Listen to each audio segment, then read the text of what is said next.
નમસ્કાર મિત્રો. મિત્રો, હું છું ડૉક્ટર મહેશ દાફડા. મિત્રો, એજ્યુકેશન ટચ નામની આપણી આ ઘર આંગણાની યુટ્યુબ ચેનલમાં આપ સૌ મિત્રોનું હાર્દિક સ્વાગત કરું છું. આપ સૌને હું આવકારું છું.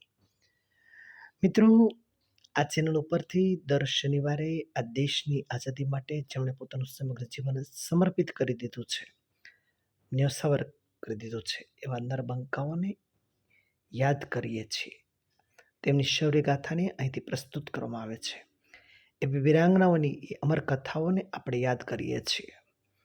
દોસ્તો, આવા મહાન પાત્રોના આ ગૌરવ ગાથાને, આવી યશ કથાને વધુ લોકો સુધી પહોંચાડી આપ પણ એક આ સારા કાર્યના સહભાગી બનશો તેવી હું આપની પાસે અપેક્ષા રાખું છું.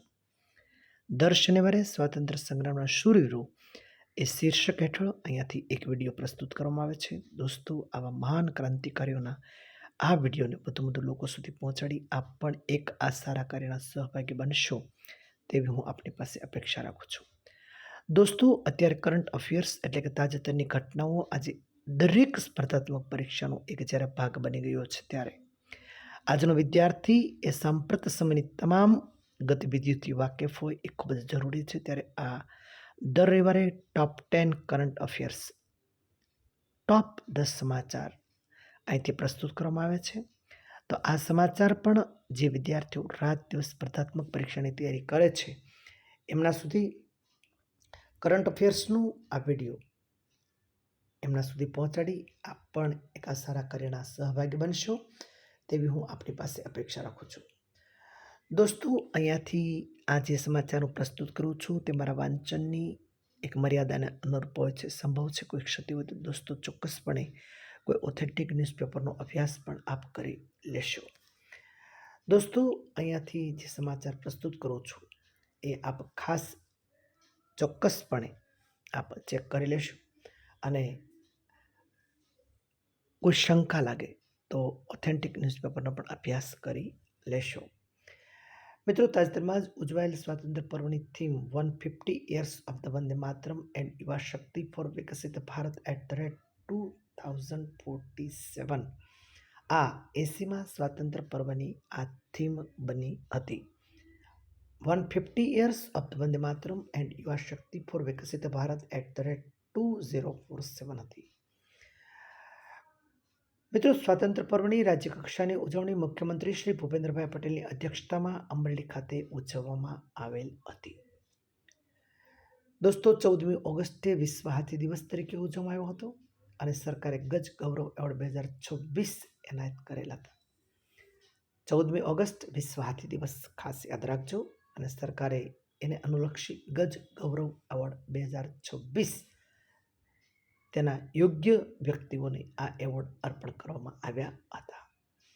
તાજેતરમાં જ ભારતે ઓડિશાના ચાંદીપુરા ખાતે આવેલ ડોક્ટર એપીજે અબ્દુલ કલામ દ્વીપ પરથી મધ્યમ અંતરની બેલિસ્ટિક મિસાઇલ અગ્નિ 4નું સફળ પરીક્ષણ કર્યું હતું.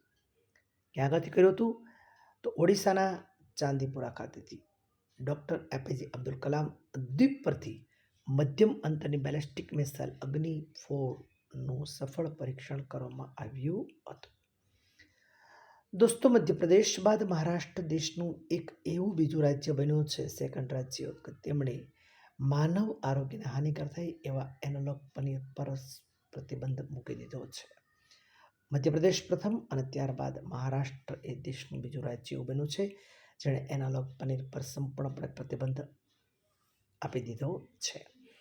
તાજેતરમાં જ ગુજરાત રાજ્ય સરકાર દ્વારા ગ્રામીણ જ્ઞાન સેતુ એપ લોન્ચ કરવામાં આવી છે. કઈ સરકાર દ્વારા? ગુજરાત રાજ્ય સરકાર દ્વારા ગ્રામીણ જ્ઞાન સેતુ આ એપનું નામ ખાસ આપણે યાદ રાખીશું અને રાજ્ય સરકાર ગુજરાત. તાજેતરમાં જ મીનાક્ષી લેખીને દિવ્યાંગ ક્રિકેટ કંટ્રોલ બોર્ડ ઓફ ઇન્ડિયાના અધ્યક્ષ તરીકે નિયુક્ત કરેલ છે. મીનાક્ષી લેખીને દિવ્યાંગ ક્રિકેટ કંટ્રોલ બોર્ડ ઓફ ઇન્ડિયાના અધ્યક્ષ તરીકે મીનાક્ષી લેખીને નિયુક્ત કરવામાં આવેલા છે. મિત્રો, તાજેતરમાં જ ભારત અને મલેશિયાની વાયુસેના વચ્ચે ઉદાર શક્તિ 2026 કે આ બે દેશો વચ્ચે ભારત અને મલેશિયા વચ્ચે વાયુસેના વચ્ચે શું નામ છે? ઉદાર શક્તિ 2026 દ્વિપક્ષીય અભ્યાસ શરૂ કરવામાં આવેલો છે. મિત્રો, તાજેતરમાં જ ભારતે આંતરરાષ્ટ્રીય ભાષા વિજ્ઞાન ઓલિમ્પિયાડ 2026માં 4 ચંદ્રક પ્રાપ્ત કર્યા છે, જેમાં 1 સુવર્ણચંદ્રક અને 3 કાંસ્ય ચંદ્રકનો સમાવેશ થાય છે. ભારતે આંતરરાષ્ટ્રીય ભાષા વિજ્ઞાન ઓલિમ્પિયાડ 2026માં 4 ચંદ્રક પ્રાપ્ત કરી લીધેલા છે. અને અંતિમ સમાચારમાં એક નજર કરીએ તો તાજેતરમાં એન ચંદ્રશેખરને ટાટા સન્સના અધ્યક્ષપદેથી તેઓએ રાજીનામું આપ્યું છે. એન ચંદ્રશેખરન ટાટા સન્સના અધ્યક્ષપદેથી તેઓએ રાજીનામું આપ્યું છે. એન ચંદ્રશેખરન. મિત્રો, આ સાથે ટોપ 10 સમાચારને અહીંયા વિરામ આપીએ છીએ. મિત્રો, ફરી એકવાર એજ્યુકેશન ટચ નામની આપણી આ ઘર આંગણાની યુટ્યુબ ચેનલને સબસ્ક્રાઈબ કરશો અને વધુ લોકો સુધી આ વિડીયો શેર કરી આપ પણ એક આ સારા કાર્યના સહભાગી બનશો તેવી હું આપણી પાસે અપેક્ષા રાખું છું. ફરી પાછા મળશું દોસ્તો આવતા રવિવારે નવા કરંટ અફેર સાથે, નવા ટોપ 10 સમાચાર સાથે. જે વિદ્યાર્થીઓ રાત દિવસ સ્પર્ધાત્મક પરીક્ષાની તૈયારી કર્યા છે તેમના સુધી આ સમાચાર પહોંચાડી દોસ્તો આપ પણ આંગળી ચિંતાનું પુણ્ય પ્રાપ્ત કરશો તેવી હું આપણી પાસે અપેક્ષા રાખું છું. ફરી પાછા મળશું આવતા રવિવારે. ત્યાં સુધી ભારત માતા કી જય.